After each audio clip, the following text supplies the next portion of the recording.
আজকাল গ্রামেও সিসিটিভি লাগিয়ে ফেলেছে নাকি? হ্যাঁ ম্যাডাম, এই রাস্তা আগে খুব চিন্তা হতো তো, তার লাগি প্রধান সাহেব লাগিয়ে দিয়েছে।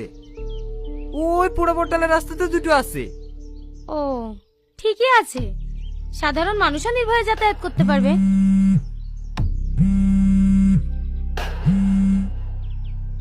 Hello madam. হ্যাঁ বলো, টনির জ্ঞান ফিরেছে? না ম্যাডাম, 12 ঘন্টা হয়ে গেল পেশেন্টের জ্ঞান ফিরছে না। ডক্টর বলছে ইমিডিয়েটলি কলকাতা ট্রান্সফার করার জন্য। টনির মা এসছে, ও প্রচুর কান্নাকাটি করছে। কি করব ম্যাডাম? ঠিক আছে, তাহলে ট্রান্সফার করতে বলো। ঠিক আছে ম্যাডাম।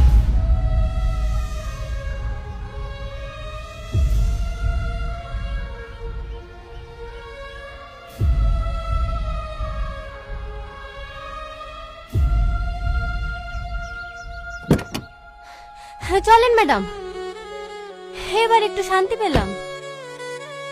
কালকে রাতে তেলে ভাজা খেলাম না, ওই কারণে অ্যাসিডিটি হয়ে গেছে। কি ব্যাপার ম্যাডাম, আপনার চোখে পানি? ও কিছু না, এমনি।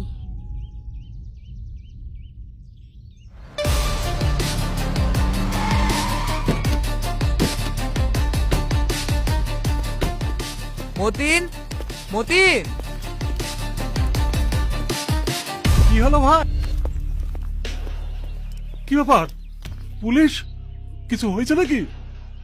সব পরে বলছি। সে ব্যাংকের লোকগুলো এসেছিল কি তাই বল। হ্যাঁ এসছিল তো, এই তো 5 মিনিট হলো বেরিয়ে গেল। হ্যাঁ চলে গেছে? হ্যাঁ ম্যাডাম, আমার আঙুলের ছাপ নিতে দিতে কে একটা ফোন করলো, আর আগামাগি করে কম্পিউটার ফম্পিউটার সব গুছিয়ে চলে গেল। চা ডিম সিদ্ধ হয়ে গেছে, এত করে বলুন তা কিছু খেয়ে গেল না।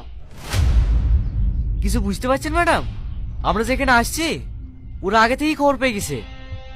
হ্যাঁ হ্যাঁ স্যার, ওদের ভিতরে একটা চশমা পরা ছেলে ছিল, ওই ছেলেটা বলছিল পুলিশ আসছে তাড়াতাড়ি পালা। রাজীব তাড়াতাড়ি গাড়ি স্টার্ট করো, ওরা এখনো বেশি দূর যেতে পারেনি। ম্যাডাম, চাচাকে অ্যারেস্ট করবেন না? আরে তুমি একটা সিম্পল জিনিস বুঝতে পারছো না? এরা অপরাধী না, এদের আইডি নিয়ে অন্য কেউ ক্রাইম করছে।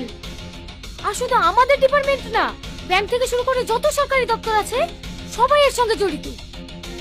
আমরা ফালতু ফালতু এদের পিছনে ছুটছি। তাড়াতাড়ি গাড়িতে ওঠো, ব্যাংকের লোককে ধরতে পারলেই এই স্ক্যামের মাস্টার মাইন্ডকে আমরা ফাঁসি দড়িতে ঝোলাতে পারবো।